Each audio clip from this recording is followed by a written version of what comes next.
Thanks for the introduction that you gave.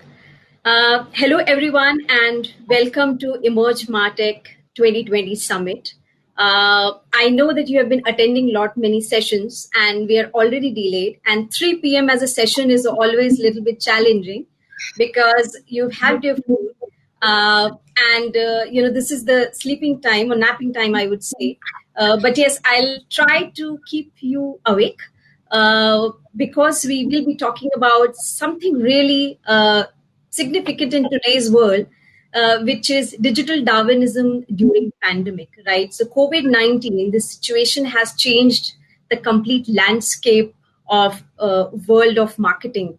Yeah, and marketers, if they have to survive in this, they need to kind of step up, unlock certain things, and unlock Darwinism, digital Darwinism, as we speak. We know all about the Darwin's theory, and never in our lives this theory has been so relevant than what it is in the current scenario.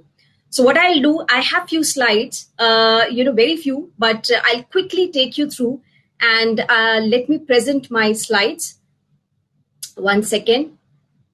So while we speak, obviously it's so important that we as marketers keep ourselves up to date, right? So when I say keep ourselves up to date, means we know what the trend is, we know exactly how and what all things we need to learn, and we know that how we can learn.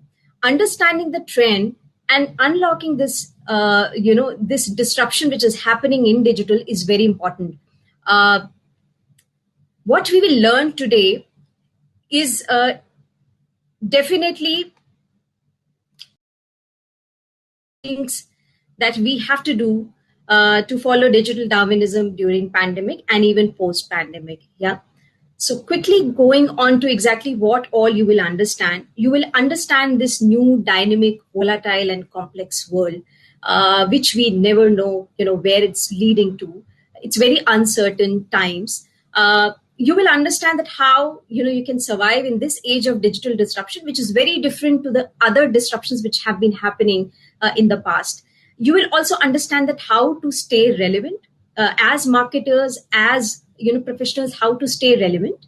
You will also understand and anticipate the growth areas and the relevant and required skills which will help you to groom yourselves in the current times, which will again help you to unlock this this disruption. So the world is changing. We all know we have been facing so many challenges, not just in India, across the world, due to this COVID-19 scenario. The theory of digital Darwinism is actually in making, because where survival of the fittest is actually survival of the smartest, and it will be redefined. So the version of this disruption will be not just to one subcontinent or continent or country, but it will be across the globe, and which will definitely give rise to new job profiles, but also how you can transition from an older profile to a new relevant profile. So what exactly, we have been coining this word digital Darwinism, and we know Darwin's theory, but, this is pretty new. So what is this exactly, survival of the smartest? What does that mean? So digital Darwinism is the evolution of consumer behavior. So when consumer behaviors change so drastically due to technology or due to sudden change in the environment, and it's very difficult for the society or the companies to kind of evolve faster, right? So it's very difficult for the resources, for the professionals, or even for organizations to come up to that speed of which the consumer behavior is evolving. And that's which is called, digital Darwinism, which is the evolution of consumer behavior when society and technology evolves too fast to be adapted quickly. So 2020 has been an epoch of world history where technology and society is changing too fast. With this scenario, suddenly all the marketing budgets have been shifted to digital. All the behaviors of buying things have been shifted from retailers to digital platforms and digital e-tailers, and various new business models are evolving. And this is the era which sets a new style of leadership, a new generation of business models, which unfortunately tells you that either adapt or die. But we as marketers need to be resilient enough that we adapt it quickly and not kind of fade away. Uh, let's look at what has been post COVID and what are the key behaviors which people and organizations are looking at. So at one point of time, you always used to say that the tree which is the highest, which is the strongest, kind of stays. But this is not the case in current scenario, because the tree which is flexible enough to face the storm stays and survives. And that's why staying calm and resilient is the key behavior which most of the organizations are looking at when they look at people and they look at marketers. Adaptability and agility is the sought after culture and not the other way around, which was, leadership was defined about, being little bossy, being strong, but it is also about adaptability and agility in today's world. Work from home, online trainings, webinars, events like these, these have become the new normal.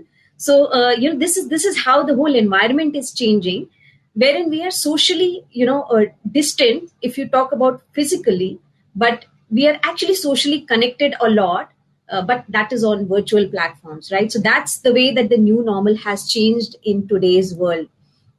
Now, what has been the prelim numbers that you could see in COVID-19 effect?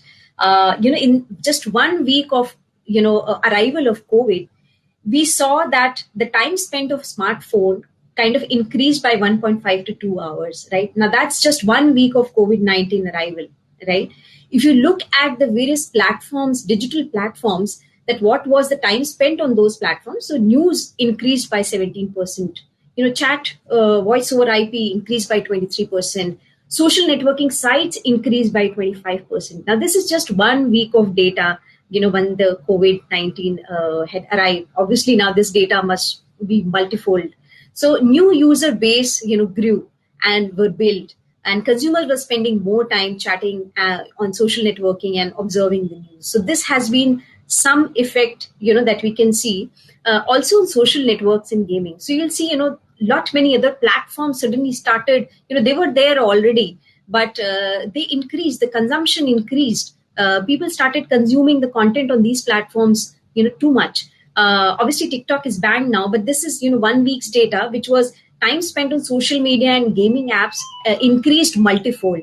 So, these are the things which actually happened because of COVID-19, and which was not just a phenomena of 1 week. This kind of kept changing, and now, we are in a completely different environment and a completely different landscape at this moment. Now, why is this happening? Why is this happening? So consumers' behavior is evolving because, there was something, maybe as a result of more and more use of technology, the behavior is evolving. But businesses also need to evolve, right? Because they don't have an option. They either compete to go ahead, or they have to react it, but they don't have a time to react, right? Because these systems need time to build up. If they ignore it, they'll be kind of finished. So it's very important to compete and to get ahead, and to make businesses and organizations relevant in the digital era. They need talent who are digital natives, who understand digital very well. So so this is an era where not just the digital talent, but even the regular talents and various departments which are there, they need digital education there. And that's what is called digital transformation, which is actually driven by technology, but it's also driven by evolution of customer behavior or the consumer behavior. Let's look at the various departments, the key departments which we have. I'm not talking about all the departments which you have in organization, but then some of the key departments. Customer care. When customers are online, they are buying online. They are their complaints are on online, their reviews are online. Obviously, then social media becomes very important, and technologies like chatbots and artificial intelligence becomes too important, because now customers are not calling, but they basically want somebody to talk, to have a conversation with them to understand their problem. And that's where the evolution of chatbots and the related artificial intelligence and natural language processing comes into the scene. Also, online reputation management, because organizations will go through a very complex world, and obviously the results may be very volatile. So they need a lot of reputation management there, because the systems are kind of gone back with the loading or GDP rates there, that we have kind of, gone back. And so it's very important that we keep the customers and consumers happy. And to keep them happy, it's very important that we tell them that, okay, maybe we'll not be able to solve your problem now, but we are with you and we are trying to solve the problems. Similarly, HR, because all the talent acquisitions are happening accordingly. Employee engagement, because currently employees may not be going to offices so often. So obviously the employee engagement has also turned completely, it was digital already, but now it's completely digital. So how do we make sure that we engage with them? And again, chatbots also play a role here to engage the employees there. Marketing has always been there. The more and more marketing mixes, changing towards the vehicles, digital vehicles there. And also more and more platforms. The whole media budget has started shifting because people don't have an option to go offline. So that's why the budgets have been shifting to online, and that's why marketing is also completely transforming into online. We have video consumption a lot, streaming content, OCs there. So all of this, is kind of a very changed consumer behavior that we see, and that's why the marketers also need to kind of come up to speed to be relevant.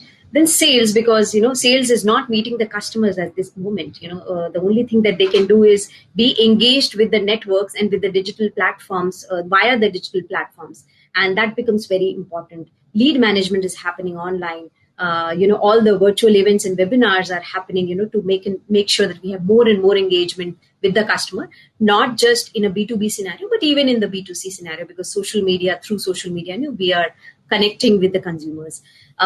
Then finance and legal, right? Information dissemination can happen online. Leadership, because being a leader, I said that, there are some key virtues that the organizations are looking at, and how can you exhibit those virtues? People may not even understand. So through social influence, through KOL relations, and through thought leadership on digital, you can do all of this.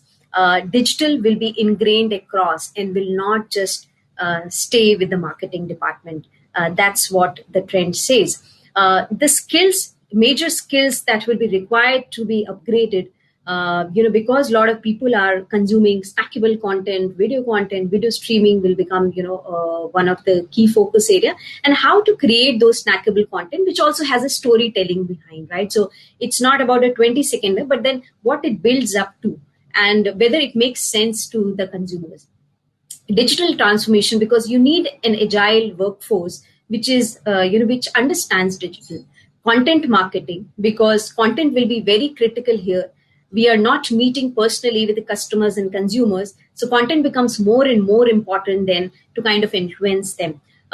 Social reputation management, which I just spoke about. Data and insights, because if you're not meeting them, sales is not going in meeting the customers, how will they know about? Data has been always important, but now, data is the only way that you can get some insights about the customers and consumers, because there's no other way. They're not even going to the departmental stores or, various retail stores to buy something. And artificial intelligence and chatbot, which I just spoke about, because all of this data and insight needs to build up into various algorithms, through which you can create robots. And you can create, chatbots who can understand the customer better, because it has turned up to be 24/7 in today's scenario. So these are the skills required to be upgraded. You need to also elevate your personal brand, be it LinkedIn, be it, Insta, be it Facebook, be it Twitter. Everywhere you need to elevate your personal brand, because that's the only mode in today's world to know the person. Even when the HR team, kind of goes to a profile, it tells a lot about it, right? So that will tell you is that as a person, how evolved you are, because you may not be meeting, physically or face to face. Build a great profile, because that's very important. Even if you are present there, if your profile is lousy, that may kind of not give a very good perception. So that's very important that you build a great profile. And be a thought leader, not a player, because in today's world, just being a player won't work. You may not be there present physically, face to face, but being a thought leader, positioning yourself, your personal brand in a manner which could tell a lot about you, about your likings, about your talent, about everything. I think that's one key area which everyone needs to remember, which is being a thought leader and not a player. So this is the time to groom yourselves, unlock digital Darwinism, and be the winner. That's the message that I would definitely like to tell you, that this time is difficult. People may say that, okay, there are, the jobs issues, people are not getting, the salaries are being cut. So there's so many other negative things which are happening. This is a time it will go definitely as any other difficult time in the past. But let's use it to groom ourselves. Let's use it to unlock digital Darwinism, and let's use it to be a winner once the things go normal. Thanks a lot for this. And coming back, have Thank you, Shweta, for that. We will look at the questions. So we have one from Samay. Says, how big is the market out there for a chatbot? An ideal chatbot is a monthly recurring cost. How does a business understand the ROI for a chatbot? Or is a chatbot an auxiliary product for a company? great. So one thing, that being a marketer and being a very data-driven and result-oriented marketer, it's important that you create a value case before you create a chatbot, or before you even come up with an idea. For an example, an industry where customers are still not going online to ask about their problems, maybe chatbot may not be that relevant. So building a value case is very important. Now, you talked about ROI, right? So most of the organizations actually talk about ROI before building up, something. It should not be looked at a very short-term solution, right? Because there is a customer value that you derive. There is a customer lifetime value that you derive, because once you make a customer, you make themselves loyal, you can, derive a lot of value. So it's not just a 1 year, 2 year plan. It needs to be a long-term plan, encompassing the whole life continuum. And that's where your ROI become more. So you define that what your customer value is. You define how many customers you will be having conversations via the chatbot, and then you build an ROI mechanism or a value case where you say that if we build this, we will be able to solve these many conversations and complaints which are there. And if we keep the customer satisfied, this is the retention value that we'll get. And also the new customers, because there is word of mouth. A person who's happy will definitely go to 5 people and 10 people and tell about it. And it's kind of a viral effect which gets created. So yes, so that's how you create an ROI. And ROI is not based on a 1 year plan. It has to be long term and based on the CLTV or customer lifecycle. Right. I hope, Samay, that answers your question. So we have another from Yashodhan. What kind of immediate fundamental changes would you recommend to a brand considering post-pandemic era? Okay. So I'll talk about immediate. So immediate is, so what happens as soon as the pandemic arrived, brand said, okay, it's a tough time. My P&L is going for a toss. So let's not engage with the customer. But that's not the right way, right? That's not the right way, because this is the time your customers and consumers need you more. Need these brands more, telling them that yes, we are there with you. So stopping or, kind of cutting down on marketing budgets, yes, you should cut down, to some extent, but, you should not cut down significantly, because ultimately you'll be just out of this. And this is not, we thought that it will only stay for 1 month or 2 months, but this looks like, a very, long term. And we need to learn that how to sustain and survive in this. So it's very important for brands to not cut down on marketing budgets, but be engaged. Maybe the tone and the content of it or the context of it needs to be different, because it should not be that please take my product, right? It should not be that, but it needs to be a very subtle and very native in nature. That's, that's one thing which I will say. Okay, so we have another question from Samrat. It says, in such a case, is it a good idea to collaborate with the competitor? For example, if I am a digital marketing company, social media, and I collab with a lead generation company. Why not? Why not? In fact, you will see a lot of consolidation happening at some point of time going ahead. And, it's not bad if you see that there's definitely a need to do that. It's always good, not just for the company but also for the customers there. And yes, if that makes sense in terms of where you want to go, or what was your vision for the company, and if you can collaborate better with the partners, we can definitely do that to have varied services. Okay, right. So we have another question coming up. What should be the focus for B2B companies, content or marketing wise, in the current pandemic? It's both. It's both. Uh, Content has always been very important for B2B. Also because your sales team cannot go and meet. You may require a lot of, you may do a lot of lead generation, but if your sales team cannot go and meet the customer, it's very important and very difficult to kind of, influence them. So, marketing of that content is also very important. The way things are changing is more and more B2B companies are being more and more active. They were laid back, little back, but now they are not because they can't afford to. Ultimately, B2B is nothing but a group of customers who are deciding on the behalf of the company.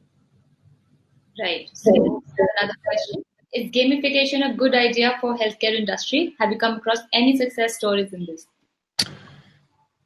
See, it depends who your audience is. It depends what exactly you are doing. Gamification in some areas, it's always good, specifically with the clinical, if you have to give trainings or doing clinical marketing events, that's what we say. You are telling application specialist on how to, use it. Probably that form is important. B2B is a very serious kind of a business. So I think it will all depend on what kind of a business that you are in, where gamification will help or not. Okay, right. So I think this is it. There are no more questions coming in. So, right. So thank you so much, Shweta. Thanks a lot. Thank you.